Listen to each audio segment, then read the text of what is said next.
There is a Greek myth that has always stuck with me since the very first seminal moment in childhood when it was told to me. It plucks my heartstrings like a harpsichord and reverberates through my very soul. It tells of the genesis of love and why we fall for who we do, why we feel complete when we find what we call our one true love.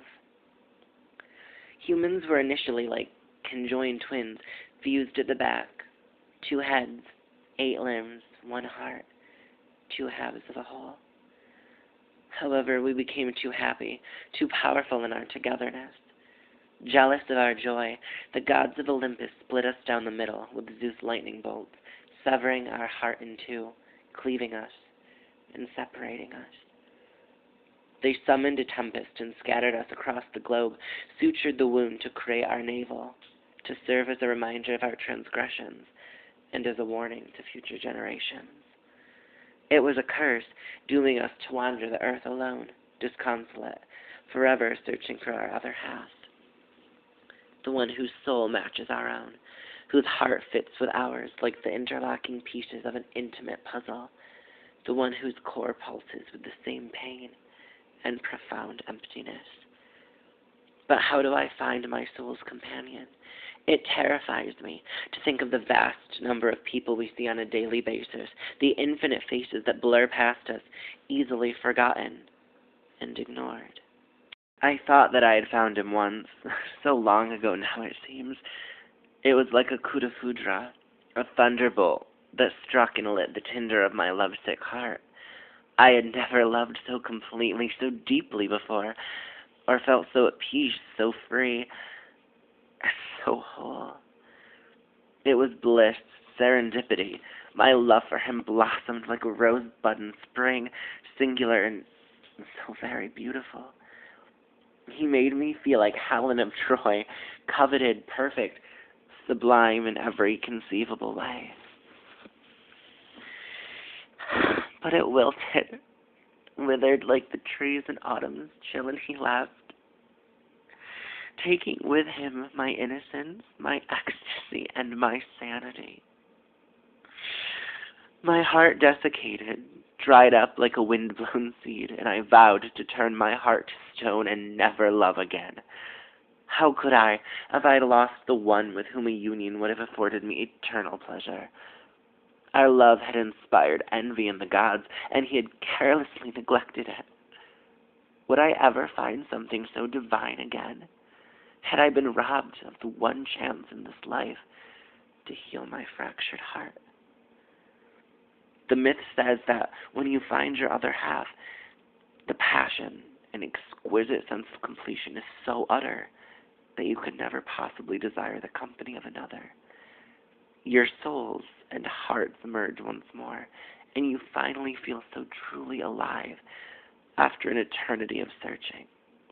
We try to reconnect through intercourse, through sex, but it is in vain, for it is our souls and not our corporeal bodies that wish to become one once more. But the heart is capricious. How can you be sure once you are wrapped in the arms of another, or peering into their eyes, losing yourself in the fathomless pools, or navigating the complex geographies of their body? How can you be certain? I've traveled the world, met countless people, only a few of which have made any lasting impression on me. And when I think of all of the people who have touched my heart and my body, I cannot help but wonder if, in some microcosm of time, I passed he or she by with my regular cold indifference, without a second glance, and doomed myself to an eternity, a lifetime of despair and loneliness. When I tell people of all of the lovers that I have had, they cast me disapproving looks and shake their heads. They ask me why I would voluntarily fill my days with self-imposed heartbreak, endlessly swirling through a revolving door of partners on a desperate quest for my one true love. But answering them would be useless, because they could never relate to the pit of anguish that I wallow in. the deep oubliette of my soul. They can never comprehend the burning need that rages within me, begging to be fulfilled by the caress of my lover's lips. Someone who has never been lonely could never hope to know what it is like to live your life clinging to whatever scraps of kindness you can salvage from strangers on the road, measuring your personal worth only by how much you can be bought or sold for. I need the reassurance, the constant contact, the triangulation of eyes on my face, the tracing of the latitudes and longitudes of my body, an inner search for self that has been tucked away for so long, stolen from me so completely that my own identity is a mystery, even to myself. Over the years, I have transformed myself so thoroughly, transmuted this body into an image to be revered and adored, like a living Galatea, with no Pygmalion. Always for others, never for myself.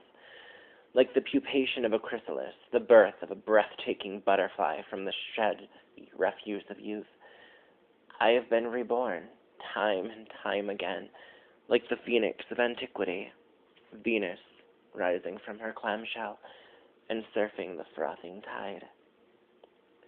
They call me crazy, as vicious as Cleopatra, with the corrupt heart of Salome and the pride of Jezebel. But in reality, I am Miss Havisham, clad in the rotting habiliments of my unrequited love. They throw cruel barbs, but in reality they are the sad ones. They have tasted the forbidden fruit of love, while my cleaven heart remains starved, anorexic. I long to glut myself, feast on the smiles, kisses, and embraces, after being ravenous for so very long. One day, perhaps, our paths will cross again, and this emptiness will be replaced with boundless joy.